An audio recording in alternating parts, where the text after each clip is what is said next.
E vamos agora para o último painel do dia, onde vai ser, que tem como tema principal a memória nos corpos.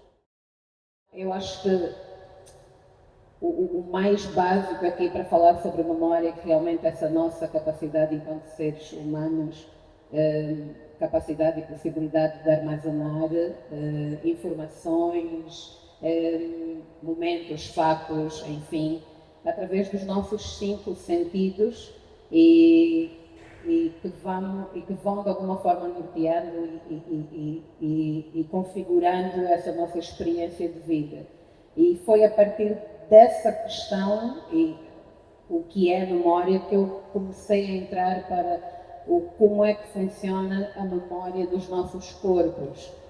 Então, e eu fui refletindo sobre isso porque, ao contrário do que muitas pessoas podem pensar, talvez não as dessa sala, o corpo humano armazena memórias não apenas no cérebro, não é só racional, mas armazena também no corpo. O músculo tem memória, por exemplo, a resposta que o nosso músculo tem a determinados impulsos, são coisas feitas de forma irracional ou inconsciente, se calhar usar essa palavra. A própria fáscia, que é essa forma de... é uma espécie de película que reveste o nosso corpo, tem memória. Então, quando eu falo sobre isso, é para dizer realmente que, enquanto artista do movimento, eu preciso realmente que as pessoas tenham noção, e foi uma frase que eu usei muito, principalmente durante a época de faculdade, que é: o corpo tem memória, e que não é uma memória sempre racional. Então, no corpo, a memória é armazenada através do movimento, e eles podem ser dos mais simples aos mais complexos, e sem necessariamente pedir o auxílio da memória do nosso cérebro, do hipotálamo. Então, é o que acontece, por exemplo, com movimentos fisiológicos, quando nós caminhamos, quando nós nos levantamos, a forma como nós escovamos os dentes, nós não temos de necessariamente pensar nesses movimentos para executá-los. Isso porque o nosso corpo armazena esses movimentos naturalmente, por causa principalmente também da repetição, que é o mesmo que acontece com a dança. Nós estamos sempre em aulas e em ensaios enfim, porque nós queremos que chegue uma altura que a nossa técnica, ou o nosso movimento, ou um determinado grupo de movimentos passe a ser natural, e nós não precisamos pensar neles para que o movimento aconteça. Então, a carga emocional, entretanto, depois dessa fala, a carga emocional, entretanto, que vem associada ao momento em que esse movimento, o corpo está a se movimentar, vai realmente determinar o impacto que aquela memória pode ter na nossa vida, seja positiva ou negativamente. Então, um pouco diferente da memória racional, nós podemos traduzir falsamente, porque ninguém consegue ver o que é que está no nosso cérebro. Se alguém nos faz uma pergunta, nós podemos muito bem falar o que não é real. Diferente disto, o nosso corpo não mente. Então, por mais que eu esteja a falar que alguma coisa não me afetou, o meu corpo naturalmente vai dizer que aquilo é mentira. E pode não ser visível para o outro, mas vai ser entendido no nosso próprio corpo. Então, acredito que aqui cabe a nós também começarmos a construir essa consciência do corpo, porque na maior parte das vezes, e por mais que queiramos esquecer, o corpo recorda. E é a partir dessa recordação que nós, se calhar, vamos um pouco para a questão do trauma e como é que esse trauma acontece no nosso corpo. E eu acho que, e por isso é que eu falei da mesa passada, porque nós voltamos sempre ao mesmo tema, que eu acho que nunca é debatido demais, que é a questão realmente da colonização. E eu acho que a colonização e as guerras consequentes, enfim, foram processos muito traumáticos que muitos de nós, e mesmo que não percebamos, são e continuam afetados por esses processos que nós passamos. Então, eu inclusive pensei num termo que é muito usado na biologia, que é a epigenética, que é um estudo que se refere a como fatores ambientais e comportamentais podem alterar a forma como as nossas células se comportam, sem necessariamente alterar o nosso DNA. Então, de vez em quando, no meio de amigas, e acho que o nosso debate se ficou suficiente sobre esse tema, eu vou falando sobre como é que nós recebemos a memória dos nossos ancestrais. E principalmente nós mulheres, e pensando claramente nessa conexão umbilical, porque, segundo a ciência, nós mulheres nascemos com todos os óvulos que vamos ter na vida inteira. Então, se a minha avó sofreu um trauma e que não foi cuidado ou curado, vou falar assim, esse trauma naturalmente vai passar para a minha mãe, da minha mãe vai passar para mim e assim sucessivamente. Entretanto, e por isso é que eu gosto muito de refletir sobre uma questão que é realmente o que nos traz aqui, que é a questão da independência ou da não independência que nós vivemos hoje. Porque, enfim, nós estamos a falar o quê? De que Angola vai completar 50 anos de independência, isso é meio século, no próximo ano, e nós estarmos e continuarmos a ser governados por pessoas que passaram por situações bastante traumáticas e mais uma vez, colonização, guerras, segregação e tudo mais, e por isso governam também com base nesses traumas que viveram, seja respondendo contra os traumas ou a favor dos traumas, na verdade. E a base da governação continua a ser o trauma, que é também uma resposta, né, a isso.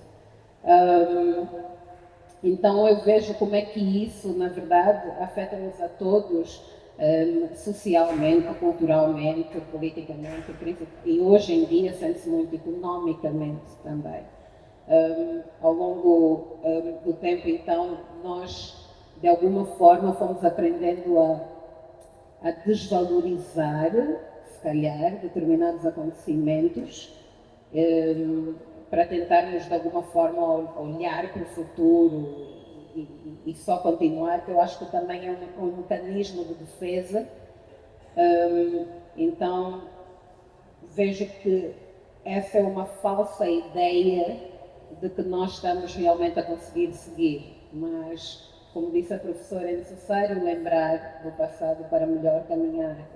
Eu acho que é necessário realmente nós entendermos como é que as coisas aconteceram para podermos, tipo, cuidar delas ou cuidar de nós e conseguirmos construir um futuro, digamos, melhor. Isso até parece frase de clichê de propaganda. Enfim.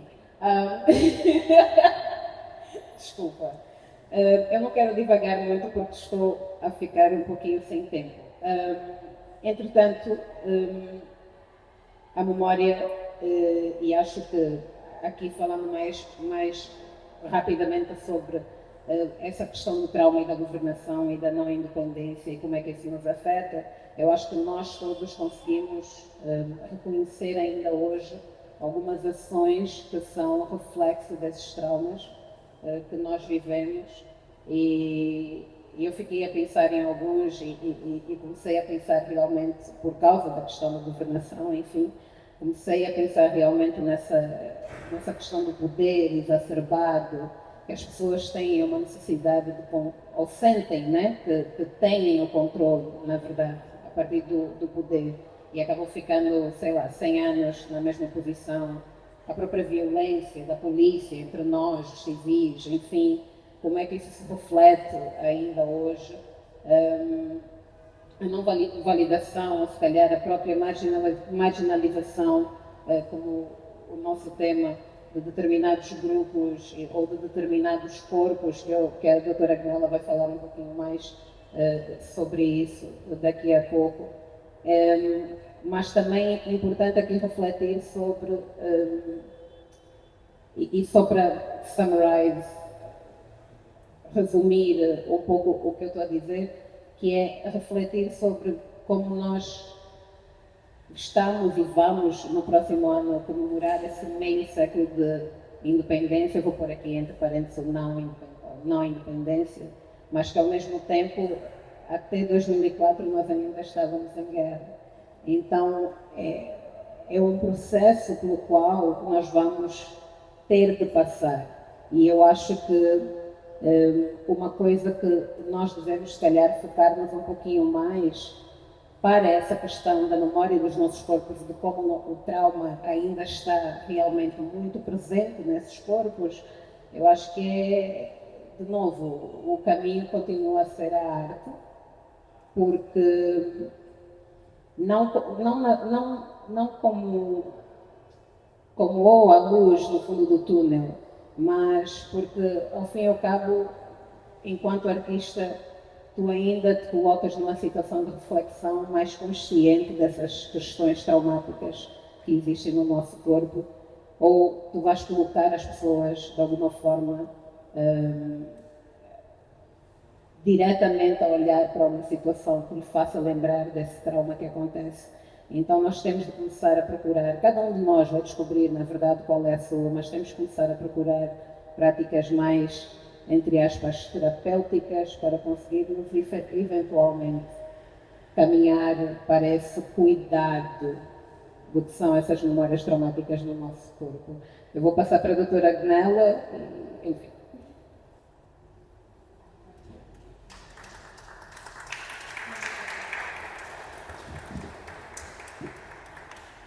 Doutora Agnella?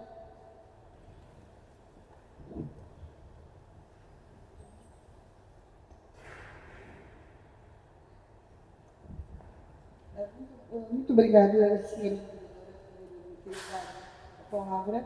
Vocês vão me desculpar, mas eu prefiro falar de pé porque eu sou muito camuita, sabem? E estava a ter assim alguma dificuldade em ver as pessoas, portanto assim fico com um plano geral muito melhor. Isto é a primeira alteração. A segunda é que eu gostaria de explicar, não é? Portanto não foi feita aqui assim uma apresentação muito rápida, portanto aos 15 minutos. A minha especialidade é a antropologia contemporânea e as pessoas fazem muita confusão quando ouvem o nome da antropologia. A antropologia do objeto, portanto as pessoas gostadores, máscaras, etc. A antropologia contemporânea é mais em termos de ideias, e da grande problemática que se verifica a nível das sociedades de uma maneira geral. E em relação a esta questão da memória, eu tenho de agradecer, embora esteja a perder o meu tempo, agradecer ao Instituto Goethe, porque é a primeira vez que eu vejo que ao falar de memória há preocupação com a memória dos corpos. E espero que outros sigam o exemplo, porque não basta só falar digamos, da arquitetura, etc., que é importante, sim senhora, mas quem se encontra por detrás disso tudo é o homem, das restrições, etc., tudo isto é o homem. E eu ouço há muito tempo, vamos responsabilizar, tem que ter mais cuidado, mas a questão não é só essa. Vou agradecer também à NET, porque ela é sempre brilhante a falar, e sobretudo porque ela diz que está no encadeamento, quer dizer, nós não conversamos, nem nada, mas há uma ligação, talvez porque o tema é o mesmo, é a questão do corpo, não é? E essa questão do trauma. Bom, eu posso utilizar palavras diferentes, mas eu gostaria de dizer que para nós, portanto, para mim, mas eu digo para nós, o nosso grande problema é a grande derrota histórica que nós sofremos. Nós sofremos uma grande derrota histórica, não é? Portanto, isso, eu não vou falar daqui a séculos, efetivamente com a cultura, não vou falar dos 15 séculos, nem vou falar dos, digamos, dos 5 séculos, mas sobretudo toda a nossa história, a história do africano, a história de derrotas, não é? Portanto, vem pobres, etc., e que culminou a nível do século XIX. Né, do século XIX, em que houve a intenção de dominar efetivamente a África e as suas riquezas, e em termos, também se verifica isso a nível do marco subliminar, qual foi a estratégia? É destruir, portanto foi o genocídio epistemológico, destruir tudo que pudesse constituir um perigo para o domínio total. E vai-se começar por quê? Pelas línguas. Porque as línguas são, digamos, um meio de transmissão da própria cultura. Não é? As línguas dificilmente se pode fazer uma tradução. Faz-se qualquer coisa parecida. Por isso é que se diz tradutor, tradutórios. Então, a primeira coisa que se faz, não é? E que antes do século XIX não era assim tão evidente, a destruição das línguas, das nossas culturas, inculcar em nós esse sentimento de inferioridade. Portanto, tudo o que nós tínhamos, nada servia, nada valia, inclusivamente até a antroponímia, até os nossos nomes, porque uma maneira também de dominar é alterar esta concepção do nome. Portanto, os nomes dados pelos africanos tinham uma ideologia própria, tinham um sentido próprio que é diferente a nível da civilização ocidental. O nome é aquilo que a pessoa é, ou que eu quero que a pessoa seja, ou então aquilo que ela representa. Portanto, vai ver uma ideologia que é o contrário, é o nome das igrejas, o nome religioso, etc. Eu gostaria de dizer que eu não estou contra nada nem ninguém. Não é? Eu estou a fazer simplesmente a minha investigação. E depois, portanto, destrói-se as línguas, a cultura, os nomes, e um dos erros também, contém consequências muito graves, é a destruição dos rituais. Não é? Porque a nível das sociedades, portanto, não existia propriamente o ensino formal como existe a nível da Europa, mas nós tínhamos o ensino formal que se juntava a nível das populações. Nós tínhamos a Mocanda, que preparava os jovens para ser homens. Tínhamos o Enfico, não é? Que preparava as raparigas para ser mulheres. Inclusive, há uma série de rituais que foram destruídos e neste momento nós estamos a sentir as consequências.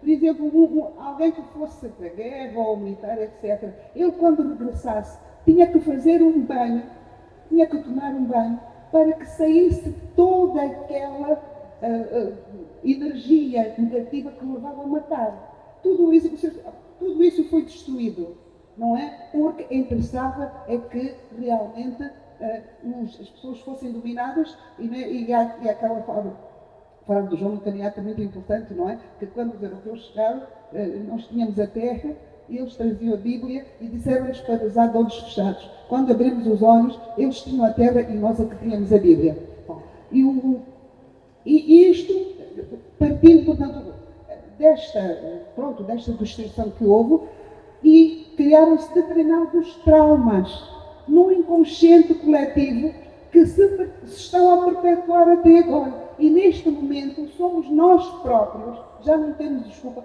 somos nós próprios que andamos a destruir a nossa cultura, somos nós próprios que andamos a destruir os nossos irmãos. É um tabu falar dos coiçãs. Os coiçãs são marginalizados, os coiçãs do povo não banto. Não se fala dos coiçãs, não se fala. Depois também temos nomes como Sequelas, Bustima, uma série de coisas. O que é que nós conhecemos da cultura dos coiçãs, do canto, da dança, da literatura que têm? O que é que nós conhecemos? Nós não conhecemos rigorosamente nada. Então nós sabemos que os coiçãs são, ao fim e ao cabo, os primeiros povos da Angola, os bantus vieram, não, eles são não bantus, mas vocês estão a ver, nós estamos a reproduzir aquilo que efetivamente os outros fizeram. E essa coisa de estar a atacar sempre o colonialismo, mas também nós temos que ter a coragem de nos analisarmos a nós próprios. E isto reflete até a nível da linguagem. Eu ouço muitas vezes dizer aos bacongos, os ambundos e os sulanos. O que é isso, os sulanos? E as pessoas não deixam de dizer sulanos. Isso é uma ofensa, isso é uma humilhação, porque o sul de Angola tem vários povos. Nhanecas, ganguelas, falando depois, reduzem aos sulanos. Mas quem está a fazer isso somos nós. Somos nós que dizemos que a nossa língua é dialeto. Quando são línguas, as línguas africanas são línguas que também têm, por sua vez, os seus dialetos. Os nossos mascarados, moquiche e xingães, agora são palhaços. Eu vejo a falar em palhaços. Quer dizer, e quem está a fazer isso? É o colônia, não. Somos nós próprios que estamos a fazer. Somos nós próprios que, inclusivamente, fazemos bullying em jovens que aprendem, que falam as suas línguas nos seus bairros, no canto onde eles sofrem bullying. vocês ainda falam essas línguas? Eu já ouvi, até mesmo na Liga Africana, os povos estavam a falar, não vindo do sul de Angola, estavam a falar a sua língua materna. Mas vocês ainda falam essa língua? Falam inglês. Então, vocês estão a ver, portanto, há esta continuidade, uma inércia. Portanto, já não vamos dizer que é dar responsabilidade para o mundo, mas é nossa. Então, estamos aqui há 50 anos, né? E depois ainda continuamos sempre a vitimizar, porque o colono fez isso. Enquanto nós continuamos a vitimizar, não vamos ter a coragem de analisar os nossos próprios defeitos, porque é muito cómodo a lançar sempre os defeitos para os outros. E, finalmente, também, não é? Isso é tudo muito rápido, há a própria autocensura. Porque a autocensura, portanto, ainda ligado a esta alienação existente, nós não nos apercebemos. Portanto, a nível da gastronomia, é o bife com batatas fritas, o hambúrguer, etc. Quando são alimentos hipercalóricos para climas frios. E nós desprezamos as nossas ervas, etc. A não ser que seja um fim de semana ou quando há casamento, não é? Em que, para além do bacalhau com nata, depois também põem lá um fujozinho e as pessoas, efetivamente, vão lá comer. É muito triste ver muitas senhoras vestidas com roupa africana, não é? Pronto, de comunidade africana, mas estão de pestanas postiças e de cabelos lisos. Porque o nosso conceito de beleza ainda é este. É de imitar a alienação que nós sofremos, a destruição, e que nós não questionamos. Então, é pôr pestanas postiças, é efetivamente pôr cabelo liso, é andar de negro, quando a cor negra não se adapta à África, porque acumula sol. Mas aqui é bom, é chique, andar de negro e as meninas irem às festas com vestido de negro com uma grande racha. E nós poderíamos continuar por aí além, mas eu penso que efetivamente também estamos limitadas a nível do tempo. E depois isso são provocações para animar, porque depois acho que podem questionar à vontade. Mas não vamos só falar de coisas negativas, não é? Porque também há efetivamente movimentos, há atitudes de jovens que querem contornar essa situação, que têm outras preocupações. Um dos movimentos que eu realmente vejo é o do spoken word. Eu não vou falar aqui do interesse do spoken word, mas já fui assistir a algumas sessões e vejo, estou à procura do angolano, utilizam as línguas nacionais, as canções, etc. Portanto, eu respeito muito o spoken word. Outra coisa que eu também penso que é importante é nós fazermos um debate sobre isso, e é por isso que existe a Casa de Cultura e Arte do Mundo, que tem um centro de estudos e de pesquisas concentrados. É de reflexão sobre todos esses problemas que estão a ser abordados aqui. E, finalmente, nós temos, a nível do teatro, não é? Nós temos um grupo de pesquisa de marginalizados, não é? Portanto, do sul de Angola, de memórias marginalizadas, é? Que realmente eles disseram, não, basta. Nós vamos valorizar aquilo que nós somos. E então eles estão a fazer pesquisa sobre a corporeidade materna, sobre as memórias, efetivamente, que eles têm, que foram marginalizadas, mas continuam no corpo.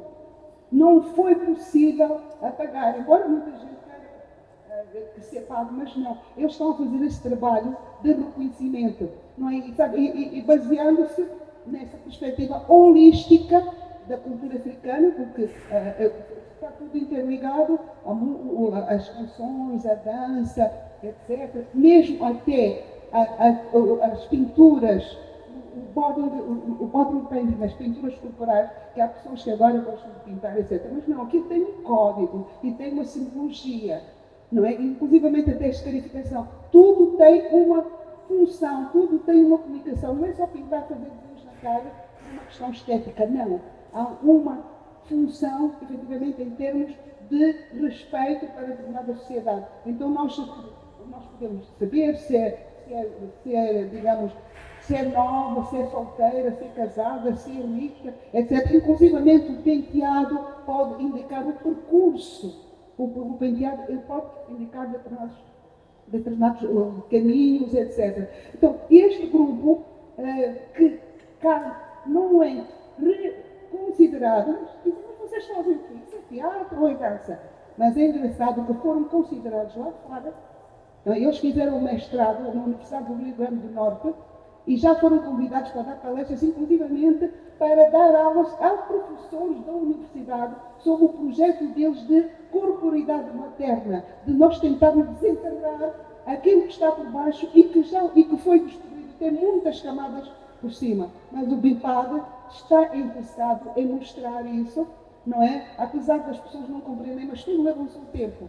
E a música são as canções, são os rituais, são as danças, são os adereços, são as pinturas, efetivamente tudo isso. Bom, eu gostaria, portanto, de dizer que esta reflexão sobre este Centro de Estudos Afrocentrados, isso para quem vai ter enquanto eu julgo bem, portanto, a Casa de Cultura e Arte Ubuntu, é a única em Angola. Moçambique também queria, perguntou-me quais as possibilidades de montar lá uma casa Ubuntu, e eu só encontrei uma casa similar em Abidjan, Côte d'Ivoire, que é a Village Kui, da Uereriquim. Então, os princípios são os mesmos, que é uma reflexão sobre aquilo que nós sofremos, não é? Sobre todo esse trauma histórico que aconteceu e que está a nível do nosso próprio inconsciente coletivo. São marcas que ficam, mas nós temos que questionar para que realmente possamos